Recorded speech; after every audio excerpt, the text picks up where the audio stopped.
Jadi karena hari ini gue gabut dan lagi anget-angetnya isu new normal, tapi kemarin gue malah dapat info kalau PSBB di beberapa kota diperpanjang. Nah, gue penasaran dan mau bikin tren COVID-19 yang gue breakdown cuma DKI Jakarta dan Jawa Barat aja.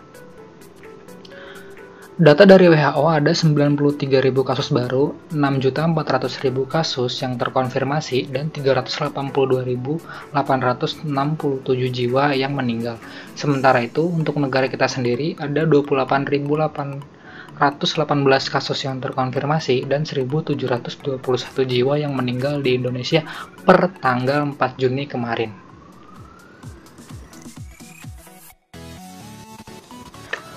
Nah, sebenarnya grafik atau tren kasus positif corona ini sudah banyak di beberapa situs baik pemerintahan ataupun yang non. Tapi itu kalau gue lihat untuk nasional atau satu Indonesia aja. Jadi balik lagi, gue breakdown cuma DKI Jakarta dan Jawa Barat. Kemudian datanya itu gue ambil dari covid19.id, kalian juga bisa lihat. Jadi langsung aja kita trace dari pertengahan April sampai 4 Juni kemarin biar nggak terlalu banyak.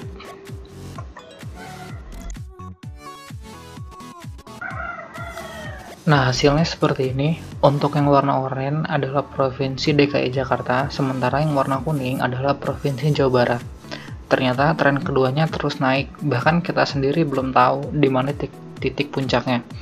Sementara itu, menurut Profesor Fakultas Ekonomi dan Manajemen IPB, Profesor Dr. Hermanto Siregar, untuk melakukan new normal, itu perlu adanya penurunan tren yang menunjukkan kasus positif menurun.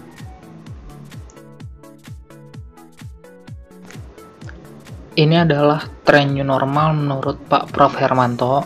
Untuk datanya sendiri, gue ngarang. Tapi yang penting trennya terbentuk penurunan dan di akhir bersifat mendatar atau stagnan. Kita ambil contoh untuk DKI Jakarta, di awal mengalami kenaikan jumlah kasus positif, kemudian ketika sudah sampai puncaknya, mengalami penurunan jumlah kasus positif. Nah, memang besarnya penurunan kasus positif tidak sebesar jumlah kenaikannya, tetapi itu tidak jadi masalah karena di akhir tren kasus positif bersifat datar. Artinya kasus positif corona memang tetap ada, tetapi tidak mengalami kenaikan yang signifikan. Sehingga ini adalah normal, tetapi normal yang baru.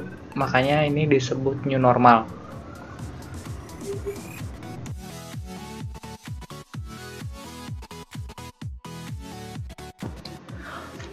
Nah, kalau kita lihat dua grafik tadi, secara teoritis memang belum saatnya dilakukan new normal.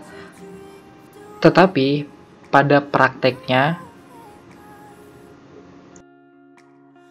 ada tragedi PSBB perempuan di Banten yang sempat kelaparan akhirnya meninggal, penggugatan pasal karantina ke MK karena PSBB menyulitkan, dan kasus lain yang memperparah keadaan ekonomi rakyat menengah ke bawah.